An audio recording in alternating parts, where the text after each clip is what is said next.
Welcome to the Warships Podcast with your host, Kellorn, Venacera, and Arun.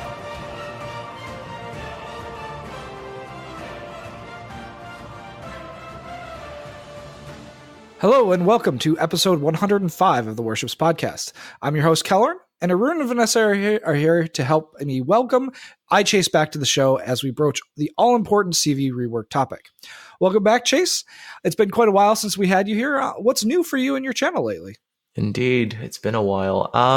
Not too much, just the usual mostly, making content. Recently, just a lot more CV rework content just because it's the big thing that's coming up. Other than that, pretty good. How about you? Oh, it's been going here. I think it's been something like 60 episodes since we had you on the show. So we passed our 100 episode marker and had some devs on, and we've been having a good time. Sounds like fun. So in our last episode, we covered Star Citizen in depth after I attended CitizenCon here in Austin. We'd like you as listeners to give us a little bit of feedback on either through comments on the webpage, emails, social media. Anything would be appreciated to let us know if episodes like that are something you'd like us to continue doing moving forward. Last weekend, the community contributors had a chance to pre-test the CV rework before it went to a more open beta test today. Hopefully some of you applied and were accepted, and we'll get to see what we're talking about firsthand today and in the next few over the rest of the week. But I'd like to start out on a positive note. So, Chase, what were the things that you saw in this test of the CV rework and the stuff that you're doing today that encouraged you about the CV gameplay and balance and the state of carriers in the game? I mean, fundamentally, the CV rework does address a very major issue with the original carriers, which was accessibility, right? So regardless how it is in its present state, it does address that. So I do think that problem is probably going to be more or less alleviated. More people are probably going to give this a go and probably increase the CV population. So that's always a positive, right? Because that's what the devs initially wanted to do. And it seems that I think they're successful at it. This is going to be a mode that a lot more people are probably going to try. And it's got a lot less of that original RTS requirements that the original CVs had. Other than that, it's beautiful. Like when you're flying your planes around and you're running into AA or you're dodging AA, it is actually quite beautiful, especially where the flak is going off. And so you really do get that very action-packed kind of perspective of the battle rather than the very sort of top-down, it's hard to see details when you're in that top-down view. So I think in that sense, the developers were quite successful, and there is good things in the CV rework. Arun, Venacera, what do you guys think? What are positives that you have coming out of with the CV rework here? Ooh. Well, one thing that I noticed, I just tested a game in the Worcester, and the amount of flak in AA that was in the air was visually stunning. And it definitely kind of you see a lot of these old war footage videos and just how much flak is in the air and just how much it kind of stays there. And Wargaming did a really good job of, capturing that aesthetic and that visual of just air defense, if you will. I definitely have to also agree with the visuals. They look really, really good, and they make the game seem much, much more fun because of that.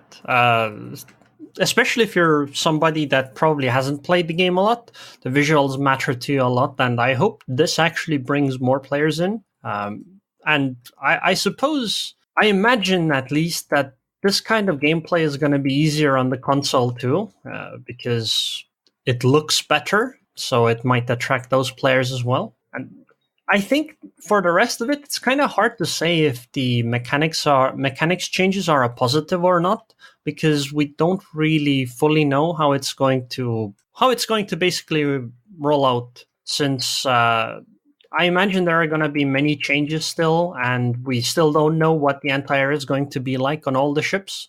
And even if you play right now, it's still mostly bots because of there being so many CVs, so it's kind of hard to say about those things.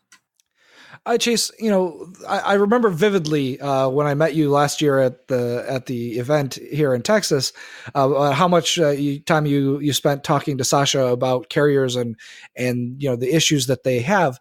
Is this the way that you personally would have fixed carriers? Not really. There are certain elements that I would say yes to. So, for example, I'm okay with the idea that the carriers currently have, for example, multiple tack runs, right? There was that suggestion that I said, look, we might want to switch less to Alpha Strike and more to damage over time, which I think that you see this, but there's definitely some things that I would say no to. One of the major ones is the player and player interaction. That was one of the things that I think I would have done quite a bit differently than Wargaming.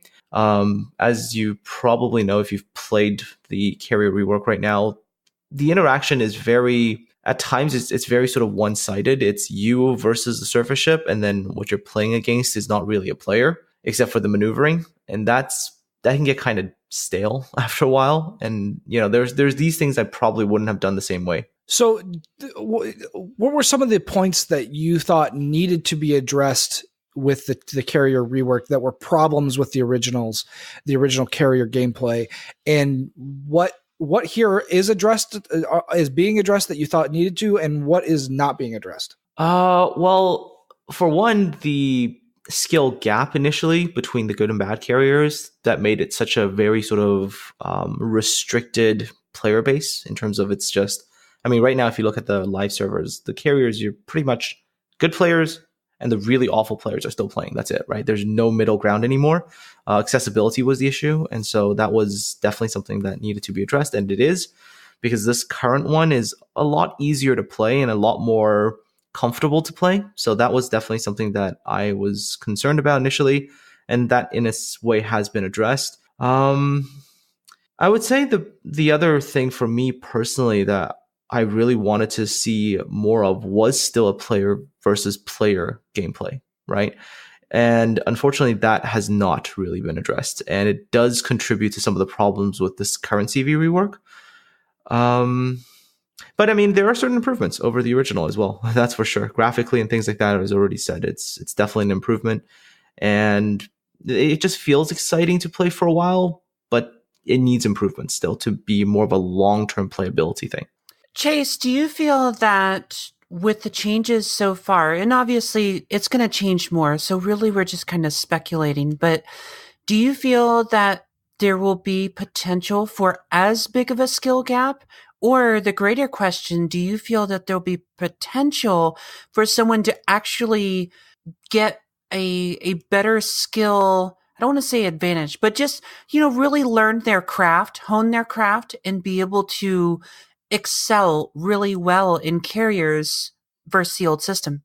No, I don't think so. There's a couple big reasons why. One, if you play the carrier rework right now, you're literally playing only two mini games, right? You're playing the drop mini game, which is I'm going to drop on a surface ship. And the second mini game you're playing is dodging flak. Now, dodging flak is very random. Flak appears very much the way that RNG would kind of dictate it to. Sometimes it's right in your face and sometimes it goes nowhere near you. So that's not really a skill element. That's more of luck and chance and that kind of thing. And the drop thing, it's like once you get it down, you've got it down. You can, once you understand how the dropping works, you can pretty much do it over and over and over again without any issues.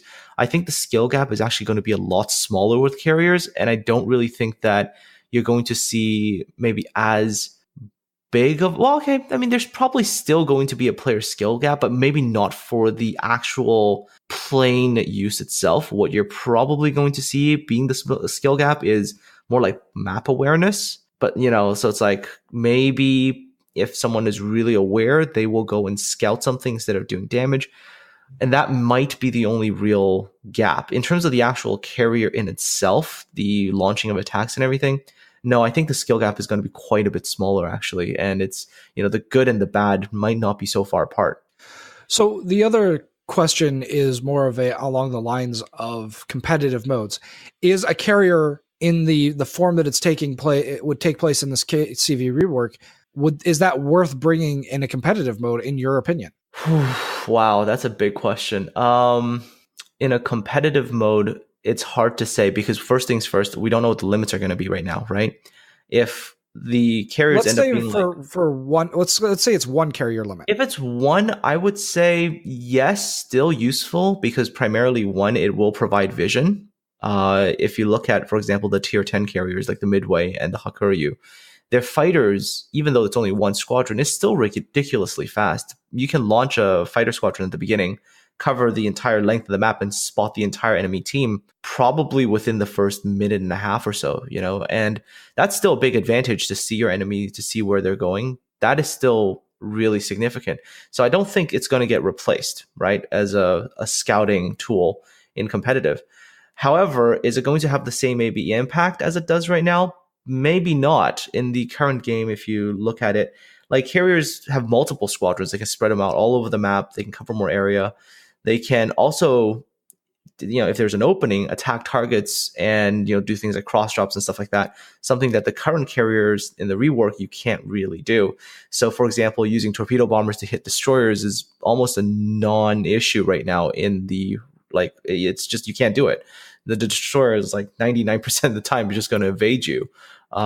So I still see their use in competitive for spotting and scouting, things like that. But maybe in terms of the offensive area, maybe not so much. When you talk about offensive area, what level of impact do you feel that your carrier has on the game? Like, it doesn't have would you equate it to something like a cruiser, which can do a lot of damage but isn't necessarily going to delete anybody? Would you compare it to a destroyer, which is primarily objective based and scouting based, or is it more of a battleship that's kind of steady damage and tankability for your team?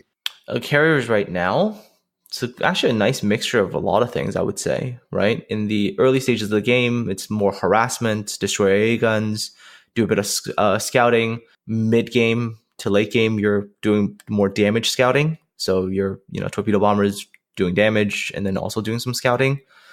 It seems to be a nice little hybrid of things. Do you have the ability to outright go and delete someone? Depends on the carrier, but less so, I would say, than maybe before. The alpha damage has gone down. It's definitely more damage over time now. Are you satisfied with that? One of the things that I noticed while I was playing is that it added up after a while that I did a fair amount of damage, but at no point did I one of the reasons I like to play battleships is I was like, okay, I see that guy, he made a mistake, I'm going to punish him. Carriers do not feel like that at all. No, they don't. Carriers in this version they do tremendous amounts of damage over the long run, but like in individual strikes, no, you don't really get that. It's far more. Right now, I'd say in an individual basis, more of a support damage kind of thing. Like, I will hurt things really bad and then you can finish it off sort of idea. It doesn't really have that disagree feel there. at all. No. I think carriers are going to be about taking advantage of the mistakes opponents make, but I think it's mostly going to be positioning mistakes, because carriers can do an insane amount of damage because of the damage over time. I mean, you can attack multiple times with torpedo bombers, which means that if you're not unlucky and you get floodings on both or 3 attacks, that battleship is going to lose more than half their HP. And it's rather easy for a battleship to misposition themselves in a way where they will get attacked. I think that these kinds of mistakes are going to be taken advantage of. Yeah, so actually going back to the same point, no, I agree with you. You actually can do a lot of damage. I guess what I was trying to say, I hit my own headphone, sorry. The thing that I was saying is that it's not the same, I guess, yay feeling as you get when you're in a battleship and you delete someone. I think that's what I was trying to say. Sorry. I'm going to clarify my earlier point. If you play let's say a destroyer and you land that perfect torpedo salvo, it's that feeling of yes, I got that. It's a battleship. If you delete someone with a dev strike, multiple citadels and tons of damage, you have that feeling of yes, it's that satisfaction. That feeling is missing for me in carriers. I don't feel it. Yes, you can do tons of damage using the damage over time, but it's not on any individual attack you're getting that feeling of exhilaration, if that's the best way to do it. It feels a lot more like the way you would feel when you were using let's say HE on cruisers. It's kind of okay, I'll just do it over and over and over. Let me get this straight. Kind of thing. You're saddened by the fact that we don't have more detonations? Not necessarily detonations, but more saddened by the fact that it's not like I understand, like, we don't want alpha damage, but it's like when somebody does actually screw up, you still want to have that satisfaction of being like, yes, I can punish them severely for that screw up. Here, the punishment feels like it's being dished out over the course of like a minute and a half. So what you would like is like a torpedo bomber squadron that would have all the torpedo bomber planes fly in one straight line, so that if the battleship decides to stand still, it gets hit by all the torpedoes, right? Sure. But I mean, it's ideally how you would get that feeling, but it's obviously going to cause its own issues as well, right? Just massive alpha, and in a way that has its problems as well. So I can understand why Wargaming has gone in this direction, but it feels like, I would say Carrier feels far more like cruiser spamming HE than, battleship landing devastating AP salvo. So inevitably, there's going to be a segment of the population that sees the rework as nothing but negative. But I guess, what problems do you guys see with this version of the rework? And are they fixable within the current framework, or is the current framework of the CV rework untenable? Should we direct this to Vanessa first? Sure. Let's get Vanessa's thoughts too. Well, that's a crazy question. I'm not a game developer. I just kind of observe this and, give my feedback. I don't know. From what I've tested so far, it was interesting, it was fun, and it was extremely night and day different. And there is potential there for, I feel, a lot of people to really enjoy this new mode. Obviously, there are detractors out there, and I've heard from the people who love their RTS style gameplay and they don't want to give that up. But, I also see from a game developer's point of view where, it's really hard for that to translate onto a console. And, they're trying to bring this game onto a console, and they're trying to appeal to a broader, player base and a broader, segment of hopefully players who will pick this up and be able to enjoy it and use it more.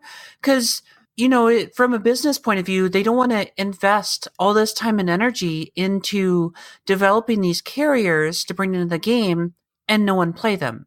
So they need to have, the fruits of their labor, enjoyed, if you will. So the reason that I asked that, and Chase said something about this earlier that I think he might actually be close to agreeing with me. I find this carrier play to be novel, but I have real concerns about its long-term interesting to play.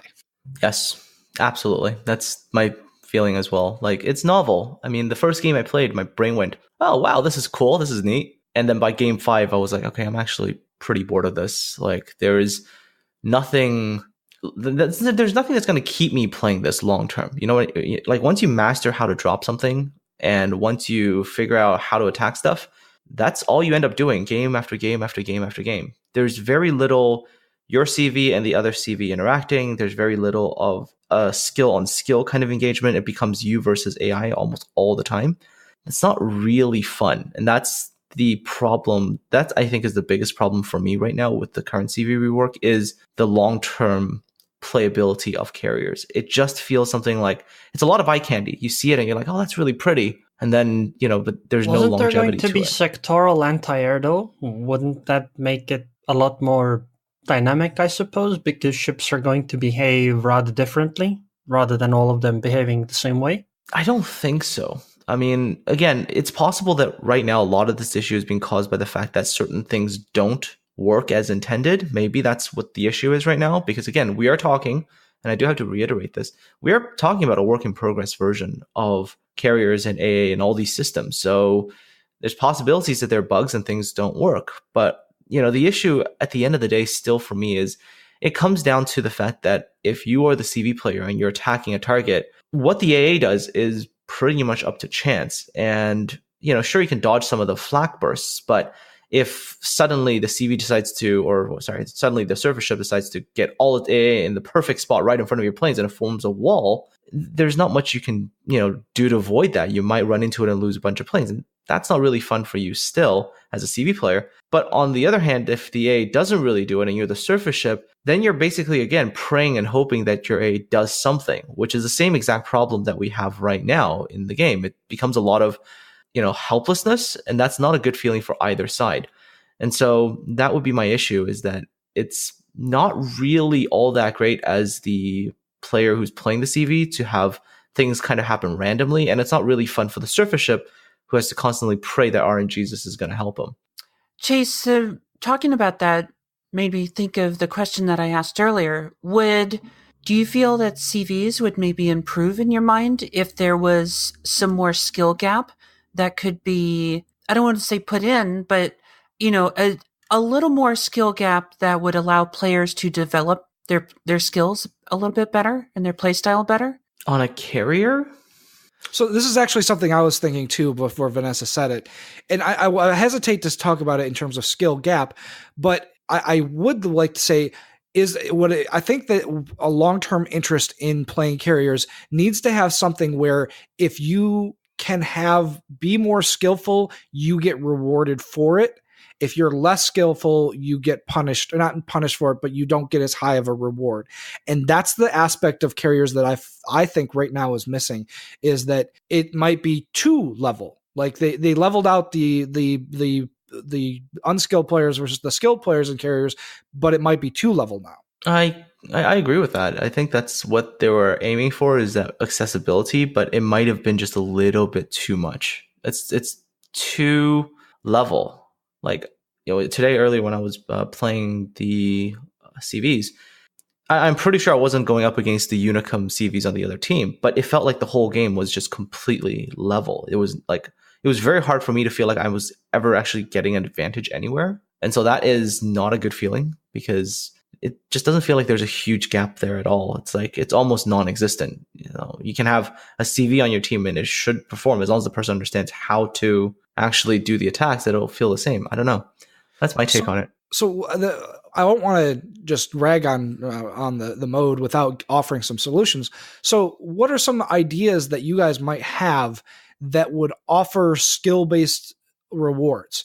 So one of the things that I was thinking that just occurred to me right now is that you have a very narrow window of release time that you get to release 3 torpedoes instead of 2. That maybe it's like 2 seconds or something like that during your attack run, that you get 3 torpedo drops or 3 bomb drops instead of 2, so that you have this way of increasing your damage by 50%, but you have to be really, really good to get it. It's not overwhelming, but it still rewards the player that knows what they're doing. I don't think that's a good idea at all, because it's still basically the same problem Chase mentioned earlier, that once you learn how to do the drops, it's not really going to change. And it doesn't really offer you like a dynamic way of gameplay. Right now, what makes carrier gameplay dynamic is the fact that you're fighting the other carrier. So you don't know what the enemy carrier is going to do. If they play well with their fighters, you have to play completely differently. In the reworked carrier system, that doesn't work, because you're not really playing against the other carrier. You're playing against the other team's surface ships, and the other carrier is playing against your team's surface ships. So when you want to get an advantage over the enemy carrier, you have to be able to take care of the enemy surface ships better than the enemy carrier does. And that doesn't really offer you as much dynamic gameplay, because surface ships are mostly going to play the same way, since they are mostly still fighting the surface ships rather than you. And I'm kind of not sure what kind of gameplay you would want to have for that. I think it would have to be something to do with anti-air. Yeah, I definitely agree with that.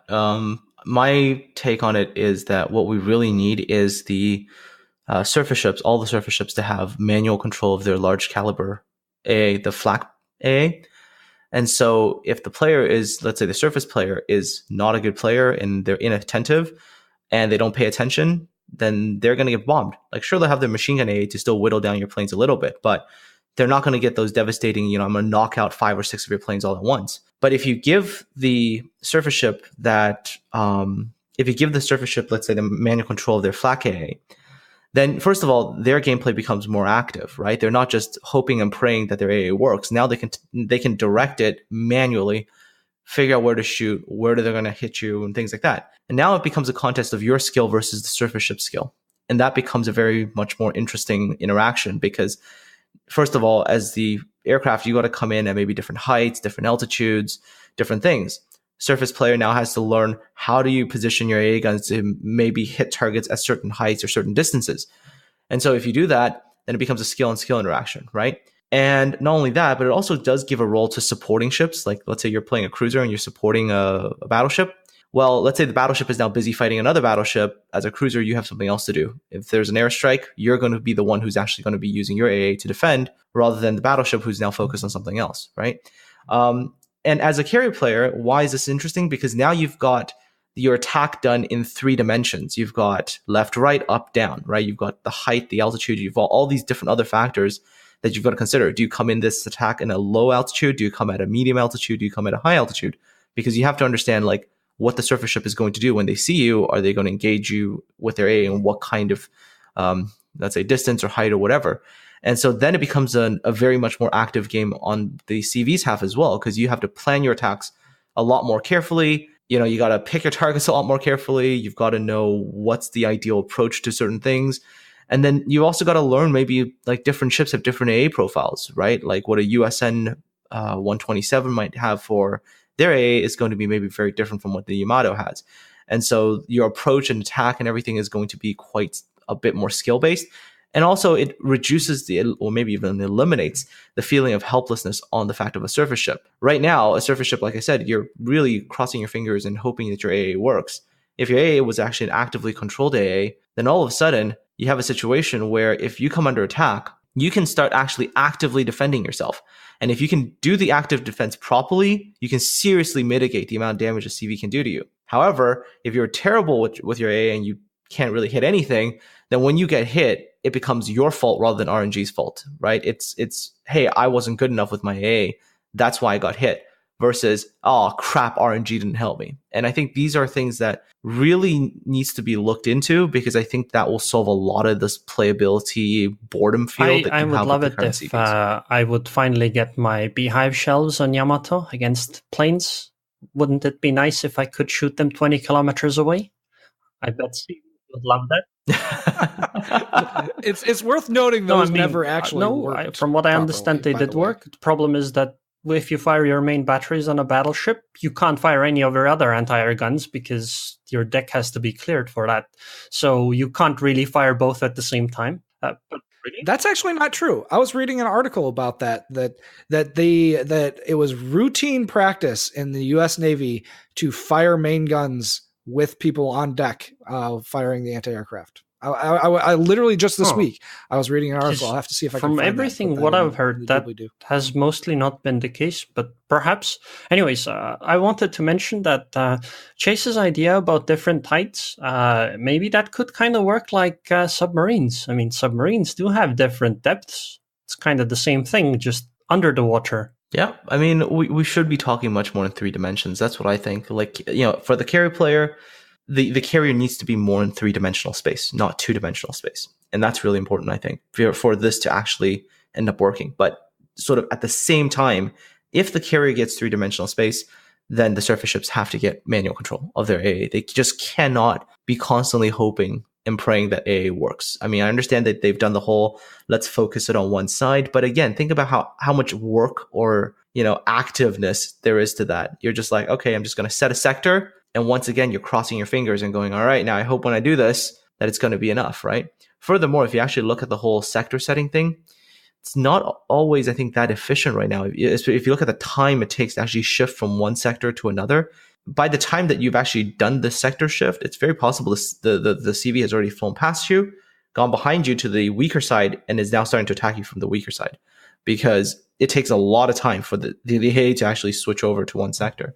So the current system, not so great. I'm really hoping if we get heights for CV, then we get manual AA for surface ships. And that would probably be a much more entertaining game mode. AKA very similar to Battle Stations Midway Pacific, if you've ever played those games. Vanessa, what about you?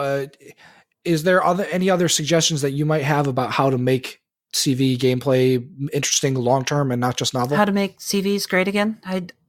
Honestly, I don't know. I would really need to play more of the existing system and just kind of through trial and error and maybe brainstorm as, I'm playing it and, maybe just like Chase, get bored with it as well. But ultimately we got to see what they're going to do, with these changes as they come along, because we're just in the initial phases of, testing this out. There's still a lot of bugs. There's still a lot of things that they keep up. We got to change this, or we got to address this issue. So yeah, I mean, there's definitely, we know what we're testing now is obviously not going to be the finished product. And maybe, they might have something else that, they're going to reveal to us and have us test, and maybe we can say something more glowing of it soon. But honestly, I just don't know. I just need to play it more. And as I play it, kind of understand of, I feel it might need this or that. So I'd like to talk for a minute about AA and captain skills specifically. In the test we played this weekend, the AA fire was pretty brutal and it kind of was hammering the waves of planes over and over again. And I've yet to see if this got tweaked this week, but in this most recent version, but it does sound like it's still pretty brutal. Captain skills affect both surface ship AA as well as the planes themselves. Previously, the captain skill would give you an extra plane for your fighters and your dive bomber waves. So obviously, the whole system will need a revamp in light of the CV rework, and probably will get scrapped and start from scratch.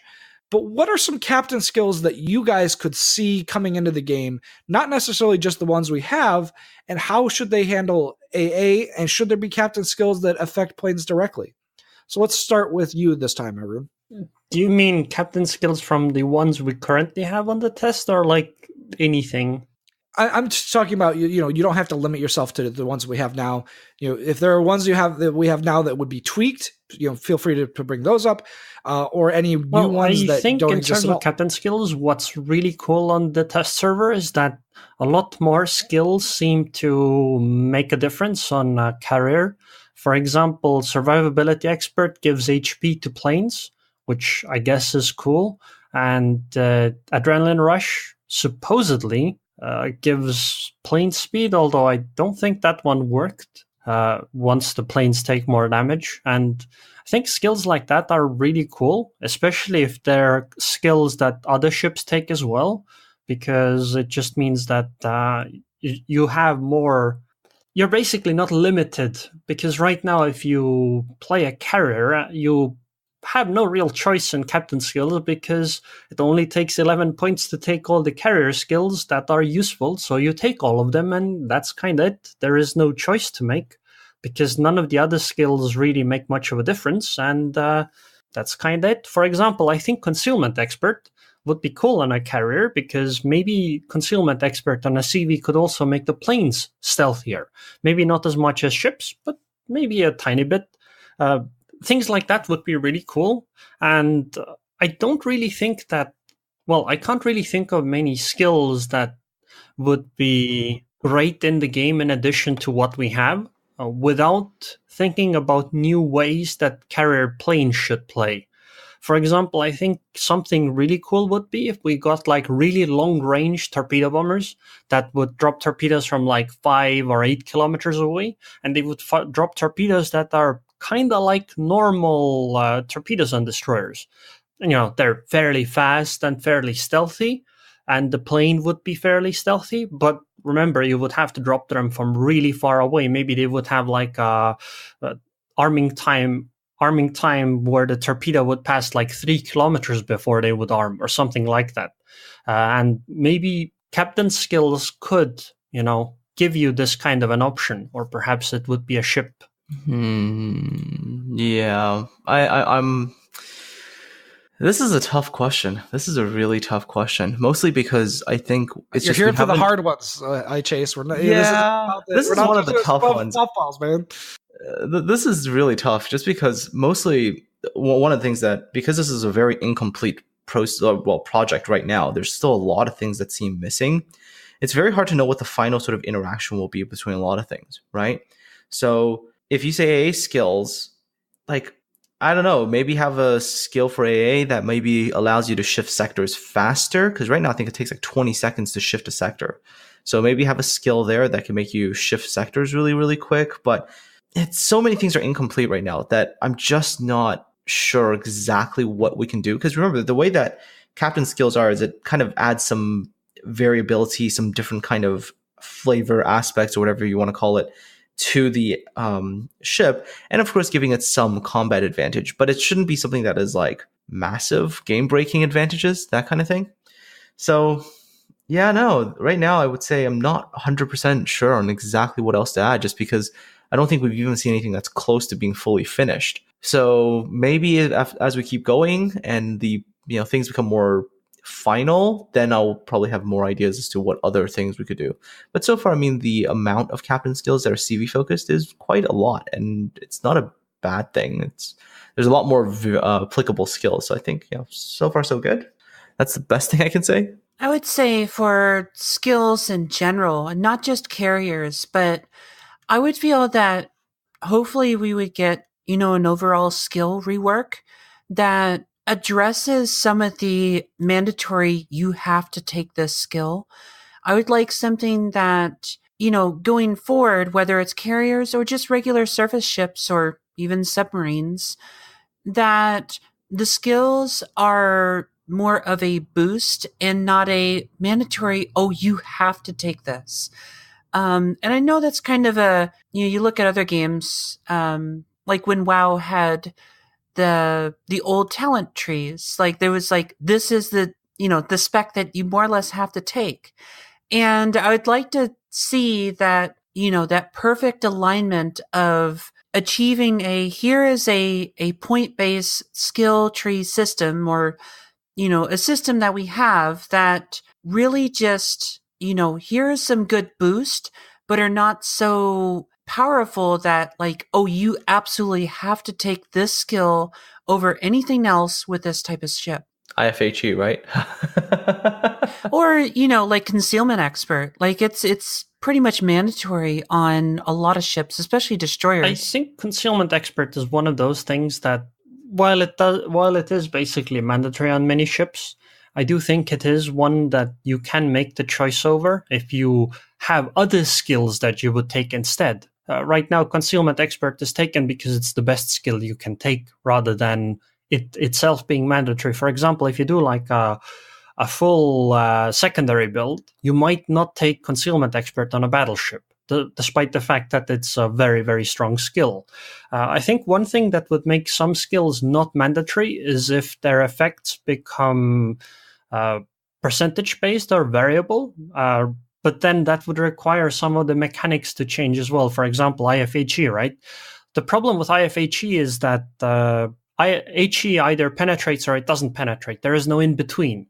There is no, if the target has 35 millimeters of HE of armor, my 32 millimeters of armor does like 100 damage. But if it had 38 millimeters of penetration, it would deal like 800 damage. There is no middle ground there. It's either 0 or everything. And I think that's why a skill like IFHE either is mandatory or it isn't necessary at all. And I think that would require many other changes in the game to accommodate that. Yeah, at times, I mean, at times, in World of Warships, there's a little bit too much things that are just very binary. And that's one of the really, I think, big problems with the way that Warships is. Too many things are just these binaries, right? It's like, for example, overmatch. You either overmatch or you don't, right? With HE, it's like you either penetrate or you don't. It's always this kind of binary. And I really want to see Warships move away from those binary characteristics, because the binary is, it's boring. It's like, I mean, in the current live server, right? The original problem with AA was exactly this problem, binary. It's like your AA either worked or it didn't. There was almost no middle ground there. And I'm still seeing that in the carrier rework. Like, it's a bit better, but it's still kind of binary. Like, sometimes your AA is amazing and planes start falling out of the sky, and sometimes it just seems like your gunners went drunk and nothing happens, and the CV just comes in and gets like a free pass on you. It's the binary thing is really a big issue, I think. And if they move away from that and they allow for more multi-dimensional sort of aspects to the same thing, might actually be better. Might actually have more dynamic gameplay there. So I wanted to ask a little bit. You talked a little bit about identity a minute ago, Chase, but it reminded me that I wanted to talk about national identity and national flavor. I do really feel like from the testing that I've done so far that the national flavor or identity for each of the carrier lines more or less got obliterated in the CV rework. But I guess, in your opinion, is that a bad thing? And does each nationality need a flavor for their carriers? Or should they be more uniform going forward? Especially with the fact that they just this morning announced the Royal Navy's carrier line that's going to be in the mix very soon. National identity, I think, is a must. Like, mostly because how else are you going to get like people to play another line, right? If they're all too similar, well, I got my midway, I'm good now.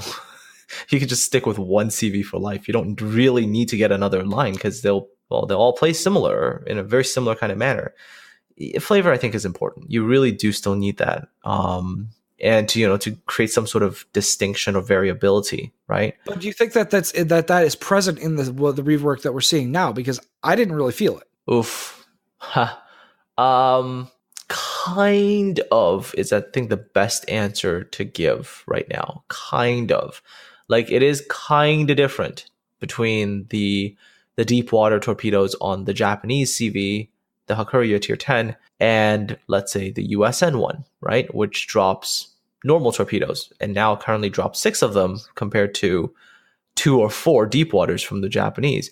The differences in, let's say, the rocket armament. The USN has 2 choices, and it's very different from the Japanese one, right? You either got the HVARs, and you have a lot of them, or you have I think there's called the Tiny Tim rockets, and the Japanese have sort of a number that's in the middle there. There is some difference. However, and I do have to say this, however, there are a lot of things that are very, very similar, right? The planes, the way they fly, pretty similar. Speed, there's a difference, but you don't always feel it as much. And in terms of the way to actually execute the attacks, in terms of what you're ending up with, very similar. So there's a lot of similarity, some differences, but I think there needs to be maybe more of the differences. What kind of differences would you like to see? I guess what kind of flavors would you like to see in carriers that maybe are possible with this new CV rework that weren't possible before? So this is going to be kind of, I guess, more of a strange thing. Like, maybe the way to approach things would be different. So, for example, right, maybe USN carriers are ideally suited for a nice flat run-in on the side, right? So you get down to the waters and you have to go in for a nice straight attack run. And that's what they're ideally suited for, these straight attack runs, and you get the best results from them. But maybe you have another nation where their best attack vector is to come in a turn. So instead of if they try to go straight in, they're actually not that effective. But if they execute, let's say, an attack on a turn, they're actually going to have better results. I don't know. This is just like random idea out there. But, just to make it so that when you learn a carrier, you actually do have to learn different ways to play that particular carrier's aircraft. And just, so it's like you can't just master the USN and say, cool, I've mastered everything. It's like every new line in every new nation is something new you have to master. What about you guys, everyone? Vanessa, where are you at? Do the current carriers and the CV rework have national flavors? And if not, what flavors would you like to see? Well, something I would like to see is, if we are going to be flying these planes more, I want to actually see those aircraft maybe handle closer to, their actual real life counterpart. And so, I think it would be nice to have some distinction there when flying those different plane groups, that those aircraft handle more similar to, how they did in real life. And maybe kind of have that analogous to, how some of the ships handle, and how, I understand this is a game and it's an arcade game, not a historical simulator, but you can use those stats as kind of a base form or a template, and maybe kind of, within reason and gameplay reason, kind of have those things handle maybe closer to their historical counterparts. I think there is some national flavor already when you actually try to hit the target. For example, if you compare Hakuryu versus Midway rockets, Hakuryu rockets are in a circle. So they're like a direct circle, kind of like the Graf Zeppelin, I think, or one iteration of her. So it means that it doesn't matter if you come from the front or the side with those rocket planes, you'll hit the same amount of rockets. Whereas, at least during the weekend test, the Midway rockets were an oval. No, it's another word. Well, let's go with an oval. An oval shape, which means that it's better if you approach from the front or the back of a ship. The same kind of goes for dive bombers. The shape of the oval is also different. For example, I found that with the Midway during the weekend test, it didn't really matter if I went with a drop from the side or from the front or the rear, because most of the bombs still dropped more or less towards the middle. And it didn't really matter as much, because if you ran the drop for a long time, you could drop from the side and you would still hit almost all of the bombs most of the time. Whereas the Hakuryu, for example, has a much narrower oval, which means that it's much harder or less likely to hit all of the bombs if you go from the side instead of from the front. And, these are things that the carriers have right now as well. And I think these kinds of differences kind of add national flavor, because against some planes, it'll matter a lot if you turn, because it'll make drops much, much more difficult, whereas against other ones, it doesn't really matter. And the same kind of goes for the torpedoes, because from what I understood, the Hakuryu torpedoes right now are much faster than the Midway ones, but I might be wrong on that one. I do think the Hakuryu torpedoes had to be dropped from further away as well, and you still had less of them, but they were deep water torpedoes, so they were much more likely to cause a flooding. And I think these kinds of things do add some national flavor. It's just very difficult to tell right now because we don't have enough experience, I think. Well, I think like I said, there's already some, but more I don't think hurts, right? Like having some more, I don't think is an issue there. Like, more flavors, more sort of distinction for each nation's carriers is probably a good thing. At least that's my take on it. All this talk of flavor and carriers makes me want an Italian carrier even more. Well, hopefully eventually we get like a complete CV line for all the various nations, and just getting something that's truly different than the current sort of binary-ish carriers that we have. I mean, they just did announce that they're going to put in the Royal Navy carriers. At least the first post on the dev blog did come out, which also kind of maybe tells me that there's some sort of timeline as well for them to get the CV rework done, and they really want to get another line out, which does worry me a little bit, because there's still a lot of things that need to be worked on and fixed and things like that, and it'll be hard if they're on a very strict timeline and they're really trying to get things banged out. But yeah, anyways, that's pretty much my take on it so far. Well, I think overall, what is your impressions of the CV rework? Overall, I'm encouraged. I think that that it has potential. I think that it still has a ways to go. But I guess, what are you guys' overall impressions? Do you trend more towards this is good for the game or this is bad for the game as a whole? Could you repeat that again? Sorry. Do you think that the CV rework is going to be good for the game or bad for the game on a broad level? So overall impressions. It'll be good for the game. I still think it'll be good for the game, just because more accessibility, more people playing the class, more difference in the battles. Because these days, if you play a normal random battle, there's very few carriers, and so speccing for AA skills and bringing AA consumables, it's not really worth it, right? But if you have a CV rework, a lot of that additional variability does go back into the random battles as well, just because there's going to be more, and depending on the carriers, it'll make a difference. Yeah, Arun, Vanessa? Yeah, there's definitely hopeful optimism, and I'm just gonna keep an optimistic feel to it and see what Wargaming does.